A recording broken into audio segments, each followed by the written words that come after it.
Hello students, Visharad Purvardh students, உங்களுக்கு 7th question தமிழில் பார்க்குறோம். 10 மார்க்கு 2 out of 4. அதில் வந்து உங்களுக்கு GMV QA புக்கில் 110 பேஜில் இருக்குது பாருங்கள். நீங்கள் எதில் வேணால் படிக்கலாம் ஸ்டூடெண்ட்ஸ். கொஸ்டின் இது தான். மதுரை மாநகரின் சிறப்பினை எடுத்து எம்புக. இதுதான் கொஸ்டின். 10 மார்க்குக்கு.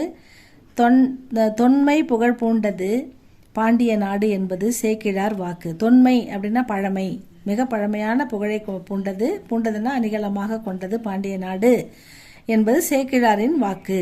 சிலப்பதிகாரத்திலும் மதுரையின் பெருமை பேசப்படுகிறது. பாண்டிய நாட்டை செந்தாமரை மலராகவும் மதுரை மாநகர் அம்மலரில் திருமகள் வாழும் பொருட்டாகவும், அதாவது மதுரை மாநகரையே வந்து ஒரு பெரிய செந்தாமரை பூவாகவும் அது நடுவில் வீற்றிருக்கின்ற திருமகள் வந்து மதுரை அப்படின்னு வர்ணிச்சிருக்காரு அற்புதமாக. திருமகள் வாழும் பொருட்டாகவும் விளங்குவதாக ஒரு புலவர் எடுத்துரைக்கின்றார். மதுரை மாநகரில் புலவர் பலரும் கூடி தமிழ் ஆராய்ந்ததால் கூடல் என்னும் பெயர் ஏற்பட்டது. மதுரைக்கு கூடல் அப்படின்னு ஒரு பெயர் இருக்குது. ஏன்னா தமிழ் ஆராய்ச்சியாளர்கள்லாம் ஒன்று கூடி அங்கே வந்து தமிழை பற்றி ஆராய்ச்சி பண்ணதால் அது கூடல் அப்படின்ற பேர் வந்ததுன்னு சொல்கிறாங்க. பரஞ்சோதி முனிவர் பாடி அருளிய திருவிளையாடற் புராணம் மதுரையின் சிறப்பினை விளக்குகிறது அப்படின்னு சொல்லிட்டாங்க. அடுத்தது வந்து அடுத்த பேஜில் இருக்குது பாருங்கள் ஸ்டூடெண்ட்ஸ்.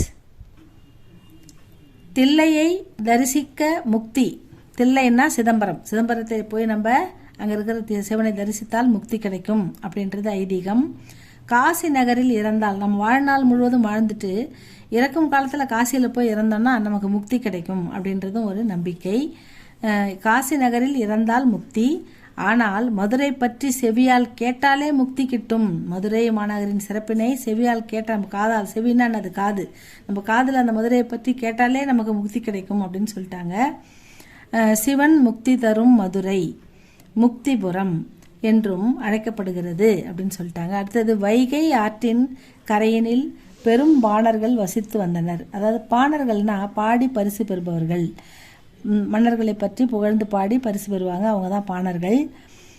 அங்காடி தெருக்களில் பல்வேறு மொழிகளை பேசும் மக்களை காணலாம். அங்காடி தெருனா மார்க்கெட், இப்போ இருக்கிற அந்த கடைத்தெருவு, கடை வீதி. அதில் பல மொழிகள் பேசும் மக்கள் இருப்பாங்க. பல ஊர்களிலிருந்து, பல நாடுகளிலிருந்து கூட அங்கே வியாபாரம் மூலமாக மக்கள் வந்து புழக்கத்தில் இருப்பாங்கன்றதை தெரிவிக்குது மதுரை. கடை தெருக்களில் நறுமணம் கொண்ட பூக்கள், மாலைகள், பொற்கிண்ணங்களை விற்பர். இவை எல்லாமே பொற்கிண்ணம், தங்க கிண்ணங்கள், பூ மாலைகள் எல்லாமே வச்சுருப்பாங்களாம். மதுரை நகரில் உள்ள கோவில்களில் விழாக்கள் இனிதே நடைபெற்றன. விழாக்கள்லாம் சிறப்பாக வருஷம் நடக்கும் அப்படின்றத சொல்கிறாங்க. வடநாட்டில் ஒரு முறை பஞ்சம் ஏற்பட்ட போது அங்கே இருந்து வந்த பலருக்கும் பாண்டியன் உணவும் உறைவிடமும் கொடுத்து உபசரித்தான். உலகனைத்தும் வாடினும் தான் வாடாத தன்மை கொண்ட வளமிக்க நாடு மதுரை அப்படின்ற சிறப்புக்காக இதை சொல்கிறாங்க. மாணிக்க வாசகர் மதுரையில் சங்கமிருந்து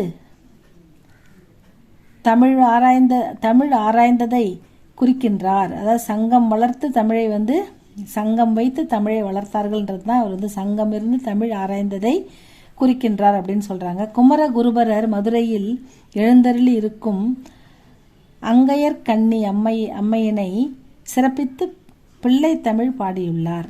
இவ்வாறு அளவிலா சிறப்புகளை கொண்டது மதுரை அப்படின்னு சொல்லி முடிச்சிட்டாங்க சிம்பிளாக. இதுக்கு 10 மார்க் இருக்குது. இதை படிச்சுக்கோங்க ஸ்டூடெண்ட்ஸ்.